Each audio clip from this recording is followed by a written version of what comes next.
and welcome to another episode of the Project Bag podcast.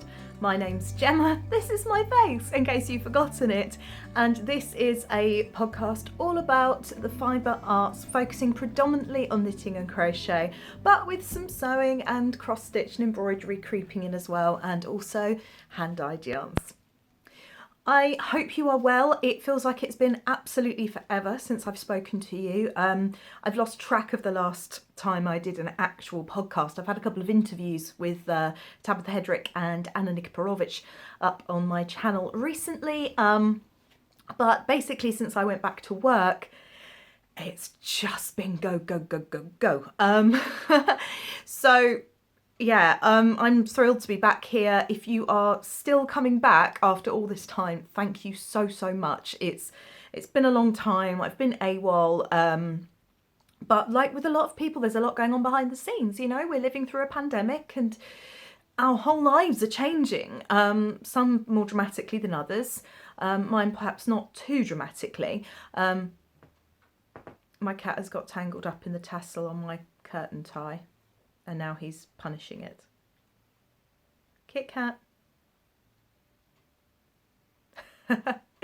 Anyway, so yeah, I actually did kind of well during the lockdown in that I managed to get more of a balance in my life. I got into a routine, I got the housework, you know, sort of set up. I was cooking more, I was walking more, and I was getting this sense of balance. And I was also pottering around with things for the Midnight Diary, which is my hand-dyed yarn company.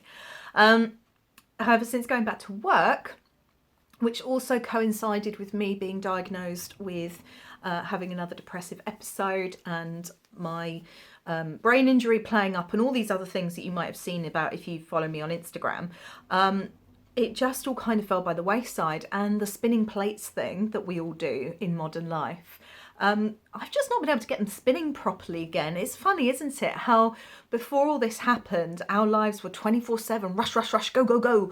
We were so busy, we all had places to be, we all had things to do, so much pressure, and we managed somehow to spin these plates. And actually, I liked having the balance. I liked having a day to do my housework. I had a routine. I did housework, obviously, bits in between. I washed up and, you know, cleaned the loo and things like that. But I had my main chore day, get ready for the week. I had my days to work on the project bag and the Midnight Diary. And I had a real balance. I started doing jigsaw puzzles. I love jigsaw puzzles. They're brilliant. Have you done any jigsaw puzzles? I used to adore doing them when I was younger. And by younger, I mean only up to about 10 years ago. But yeah, I've really enjoyed it. Some friends of mine are doing jigsaw swaps. So we all kind of swap jigsaws round and all sort of do them. And it's fun because jigsaws can be expensive. Do not hit my car. Sorry, one of my neighbours, she's not the best at parking. So I've been doing jigsaws. I binge watched all the episodes on Netflix of MasterChef, Celebrity MasterChef, MasterChef Professionals. Now I'm watching Zumbo's Just Desserts, which is amazing. You need to check it out on Netflix. Not endorsed, just a fan. And Jules and I are watching Extreme Cake Makers, but remotely together. So we both like have our WhatsApp up and we WhatsApp call each other. We have Netflix ready, and so like the cameras are pointed towards the TV screen, so we're like 1, 2, 3, go, and then we hang up and then just text each other about the show the whole way through it, which it's just been really lovely. It's felt really good, and there's been little bits of normality creeping in. You know, we've got our bubble going on. I'm back at work, so I've got my work bubble, so I have some sort of normality. I've been wrangling websites and things. I am not a technological person. Anyone who's been watching this for any amount of time knows that technology is not my friend. And I'm facing building a website for the third time because there's an issue with the coding. Not my fault, just what I was told it would be able to do, it can't actually do. So I need to reassess. But anyway, you don't need to know all about that.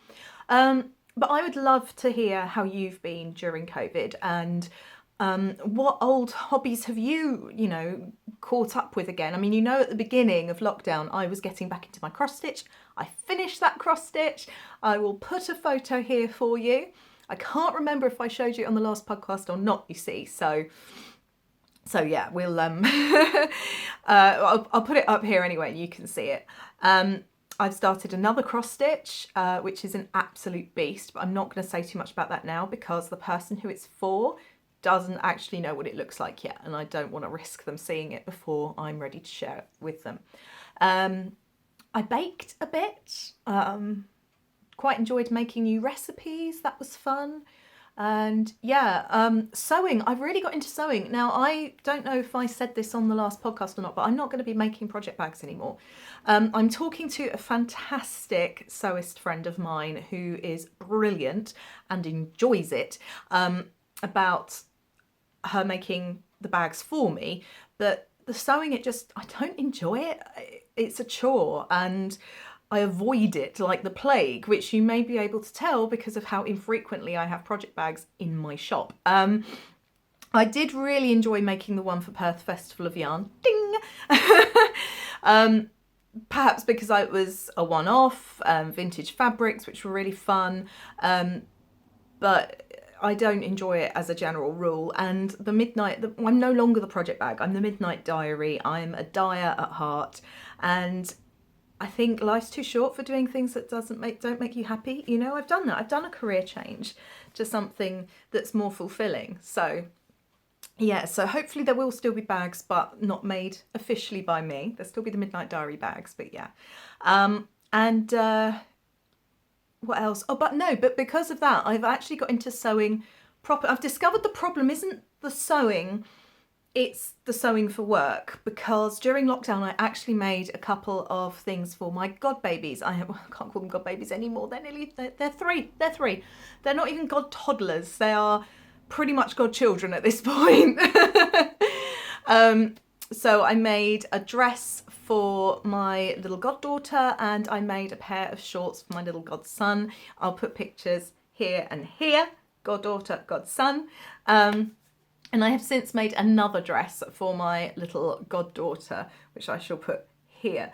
The shorts were hilarious. I managed to sew the leg parts upside down, so I had a butt at each end. I then managed to sew it together incorrectly, so I ended up with a skirt rather than trousers.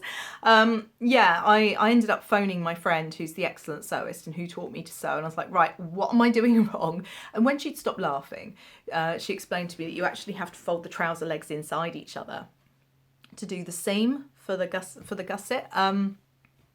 So yeah, that was interesting. And I really enjoyed it, and I really enjoyed cutting out the patterns and making these little outfits, and I enjoyed the whole process. So I do like sewing. And so I've decided that I'm no longer going to sew for the business because basically my heart's in dyeing. I don't have time to do all the things. I've got so many design ideas. I'm going to focus on that side of the business instead, and maybe even getting some more time to knit things for me. So, I've got no idea what finished objects I've got to share with you other than the cross stitch I've just shared and the two little outfits I've just shared with you there, because it's been so long. I don't know if I've finished anything. I don't know if the things that I'm working I'd started at the time. I think no, most of them I hadn't started at the time. But there's a couple of things that are quite high on my work on list. I was also doing, that's nothing. I was also doing Monday mini makes during lockdown. That again has fallen by the wayside, just because I ran out of time and I wasn't able to edit the videos properly, and it stopped being fun, basically. So I'm sorry that there's been so much change, but thank you to everyone for embracing the name change to the Midnight Diary, and I figure I'm not gonna worry about what I was doing in the previous podcast because I honestly have no idea at this point. I thought about watching it back, but sometimes when I prepare for podcasts, they become a little bit stilted and a bit unnatural. I'm much rather sitting down and just chatting with you, or chatting at you. So I don't even know what episode it is, to be honest. I don't know how close we are to 50. I don't know. I know nothing, basically. I know nothing. Right, let's start with some admin, shall we? Let's start with Kal news, because some Kals have wrapped up. And the Crack Those Whips Kal, which last time you hear that from me this year, has finished. It finished on September the 30th and has been replaced with a new make-along, which I haven't told you about, but it started. So I am going to draw, no, I'm not drawing it, am I? Alice, Dr Sockstagram, on the Dr Sockstagram Audio Podcast, who was my co-host, is drawing the prizes for that Kal. So make sure you are listening up. So you may well be wondering what I have replaced this make-along with, and there are actually two new make-alongs coming down the pike. The first one has already started. I started it on my own on October the 1st, and because I hadn't done a podcast, I hadn't told you about it. But it is the annual Great Festive cast-on. So the idea is that it's anything festive. It could be something for you to wear this festive season. Zoom parties are a thing. Dress from here up.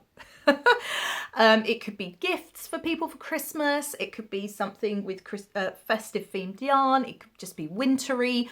Basically anything that goes with festive or winter. I'm you know how easygoing I am. This is actually going to take place in the Facebook group, the Project Bag Club. So do please get yourself over there and do it. I am not doing this one on Ravelry. I hardly ever use Ravelry anymore because I don't have time. You know, I must admit I did switch it back to the classic view, and I've been watching what's going on with Ravelry with interest as a literacy specialist and as someone who's done a lot of work with visual stress and, you know, things like that. I do understand completely the issues that are faced by lots of people. So I look forward to seeing what happens. But I'm actually going to be doing this in my Facebook group because I'm there more, to be honest. I'm more likely to see the notifications and I'm more likely to do that. But we will have a hashtag as well. There it is along the bottom. Not going to say it out loud because I haven't figured out what it is yet. But Gemma, who's editing, will sort it, won't you? Thank you, Gemma. And the other one is I was chatting to Alice, and both of us have been about crafting lately. We both enjoy quite technical knits and crochet projects. We both enjoy the process, but I have been like a craft butterfly with ADHD lately. I've always had a big whip board and I've had lots of projects to choose from, and that's fine. I might work on one for a couple of days, then drop it and pick something up, work on that for a couple of days. If it's really bad, I'll do one day, one the next day. I have never done what I've been doing for the last couple of months, which is picking something up, doing a couple of stitches, dropping it, picking something else up, doing a couple of stitches, dropping it. It is literally that fast. I cannot settle to anything. I found no joy in my crafting. And actually what I realised eventually is, and Alice is the same, what I needed was something vanilla, something plain. And a few weeks ago, I cast on a second Weekender sweater. You may remember that I did the Weekender for the Edinburgh Yarn Fest last year. It was my Edinburgh Yarn Fest jumper. I'll flash a picture of it for you here. It's by Andrea Mowry. I'll post how it should look here. I loved the Weekender. I knit it in a couple of weeks and it was really quick to knit, but I hated how it looked on me. I'd used yarn that wasn't particularly good quality and didn't have the drape required. I also didn't choose one that was as oversized because I don't really like huge oversized things, or I thought I didn't. I do now. I'm a convert. And I just didn't like it. It wasn't great on me. So I've actually given that to my colleague Vic, who looks amazing in it. Really, really suits Vic. And I cast on another one. Now this is in Croft Shetland Tweed, in the Marister colourway, which is this beautiful, this is the Aran weight, because I do have DK weight now as well. It's beautiful. It's cream with blue tones and brown, and it's just glorious. And I loved this yarn as soon as I unpacked it. And I was sitting there one Sunday, I think it was the first Sunday of the month, might have been the first Sunday in September. And I was sitting there and I was just thinking, because I hadn't allowed myself to buy any more yarn because I was on a yarn buying ban, and I didn't really want to work on anything, and I just thought, sod it. Sorry if it's bouncing a bit. I've only got my swan stand and it's a little bit... Anyway, just had to move the file across. And I bought a sweater's quantity of the West Yorkshire Spinners. I'm going to yawn. Sweater's quantity of the West Yorkshire Spinners Croft Shetland Tweed in the Marister colourway to make the weekender, and I am loving it. I actually did the majority of this within the first week or so, and then for whatever reason I ended up putting it down and just not getting much time. But let me sit back now, the dog has moved. Oh, and there you go, you're wobbling again. So,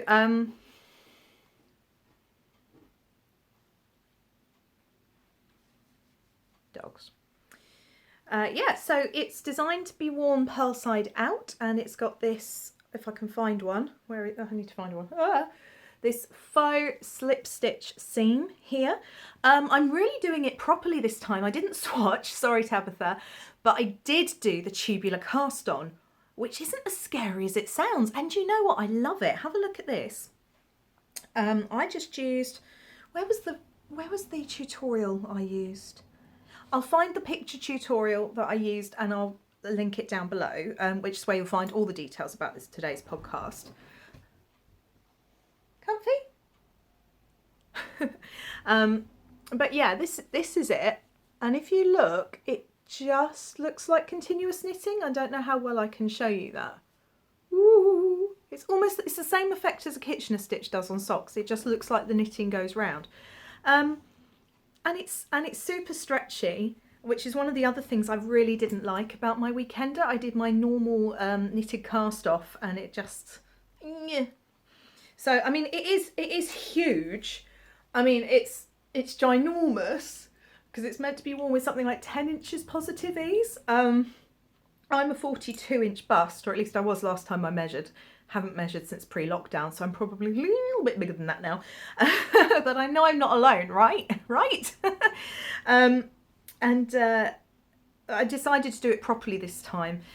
And yeah, so I think this one's coming out as a 52.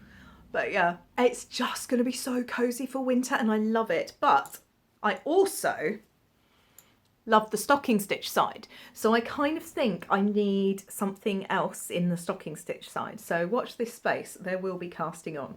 So the yarn and patterns, the pattern's available on Ravelry. The yarn is available from theyarndispensary.co.uk. Right, what else? Oh, in other news, I'm segueing all over the place here. I broke this out today. Oh, yeah, this last week, this got broken out. Do you remember this?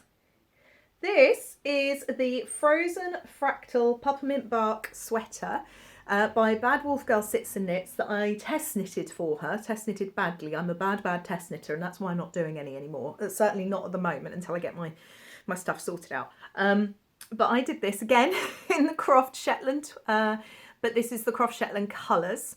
Aran weight, and it's just gorgeous. I had to do some pretty big modifications.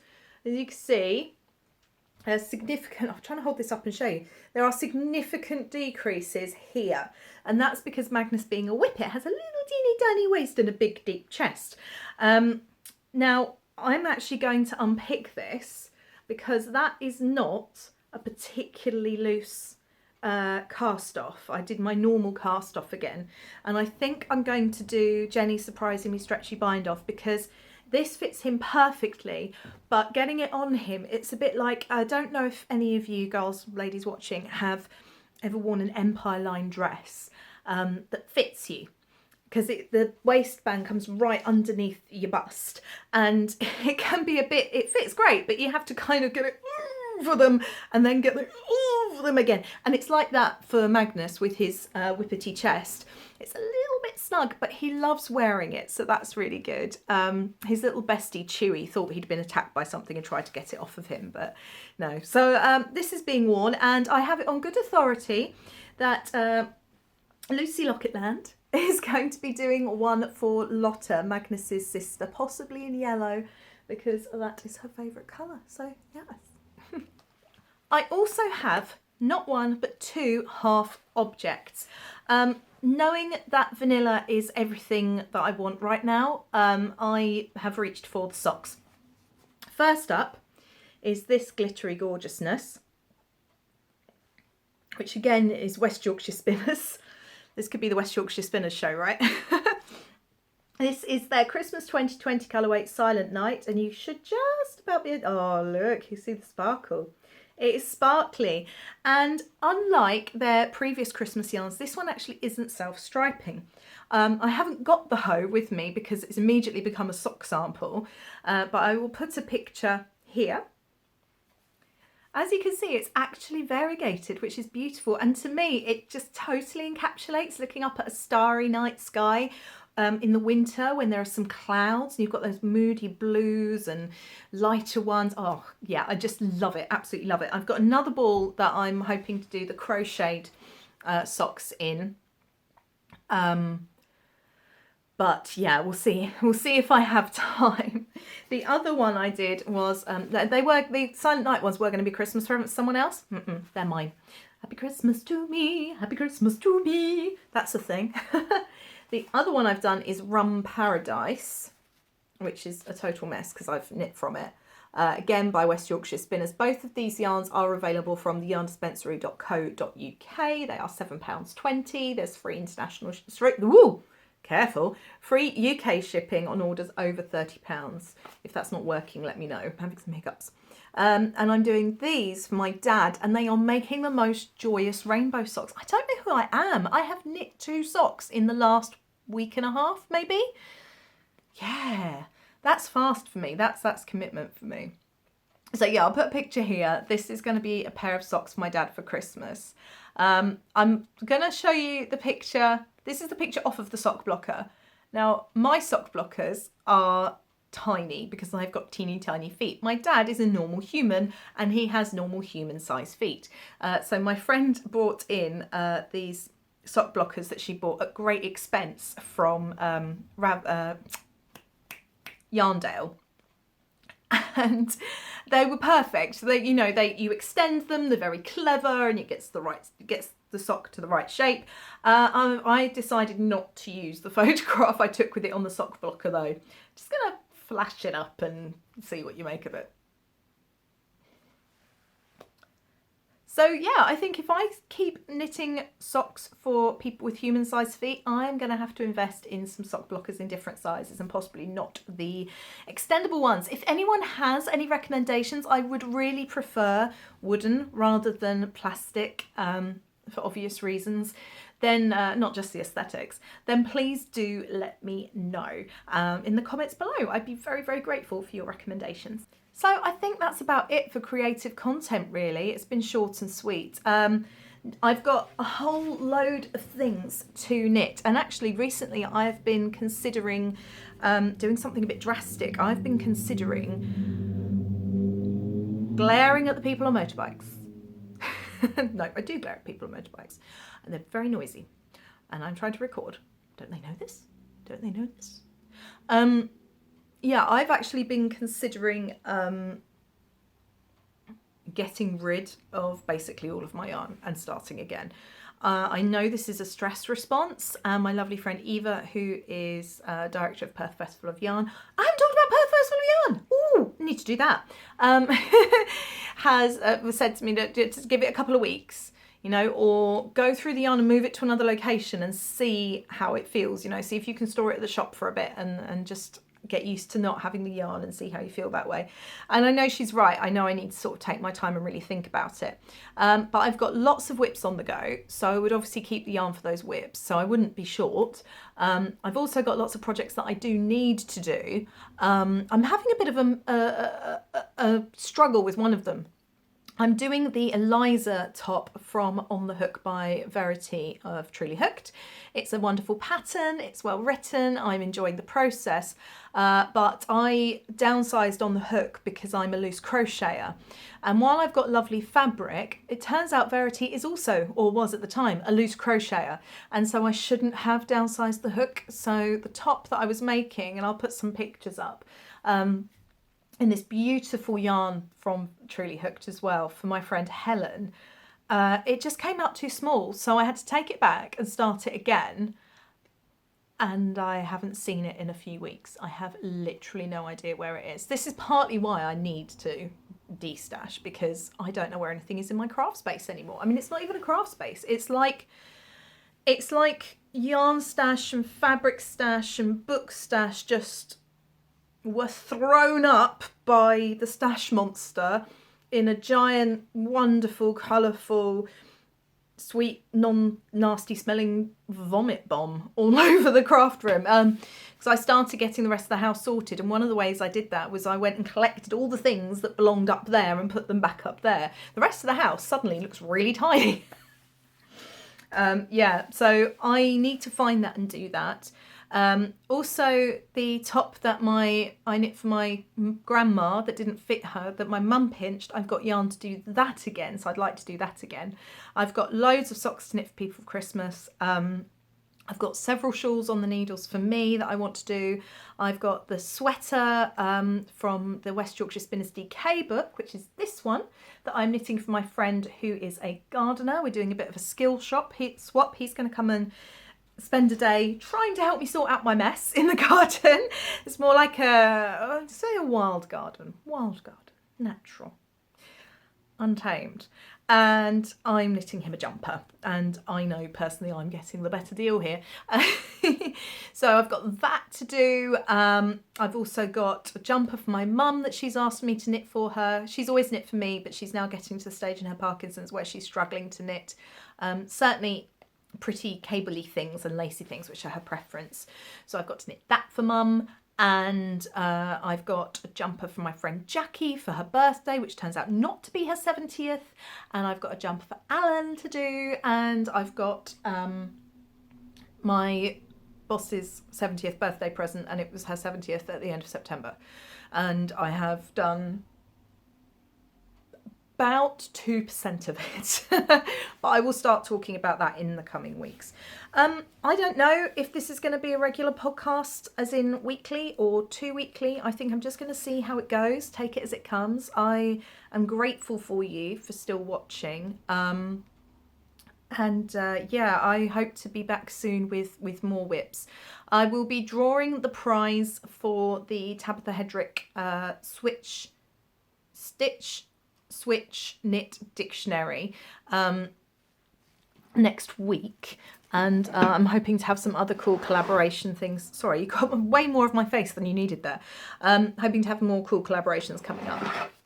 Perth Festival of Yarn was amazing. I was very, very good. I bought one skein of hand spun, actually, so it's really unique, from Needle and Thread, or was it Wish You Were Here? Wish You Were Here, which is absolutely gorgeous. And I also purchased the patch that Eva had made for Perth, and I just love it. I love the fact that it was unique and relaxed and not totally frantic like a lot of these virtual shows have been. And as not a criticism of other virtual shows, it's just the format, you know, it's just what we have to do. But I really enjoyed it, and I really enjoyed hanging out in the Zoom lounge, and I'm going to talk more about it another time, I'm sure. I'm going to write a blog about it at some point.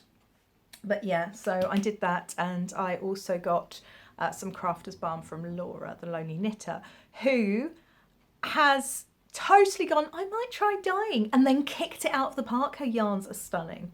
Talking about yarn dyeing. Oh no, hang on. Go back.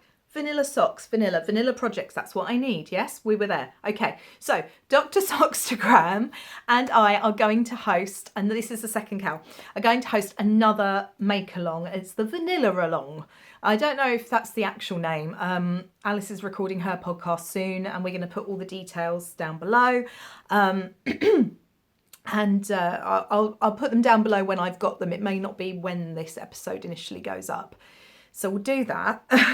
And the idea is basically to do something plain, and it's just the soothing process of knitting rather than the pressure. Having said that, the Stephen West Mystery Make Along which I wasn't going to do this year, and I haven't done it any year, but I wasn't going to do. Oh my God, I saw Clue 1 released last night. I saw the preview. I was like, oh, I need that shawl.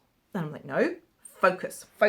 That being said, I have got kit suggestions on my Instagram, and loads of my yarn is down to £10 a skein at the moment on the website. I'm having a massive clear out so I can get new things for 2020 because it's my dying birthday. Yes.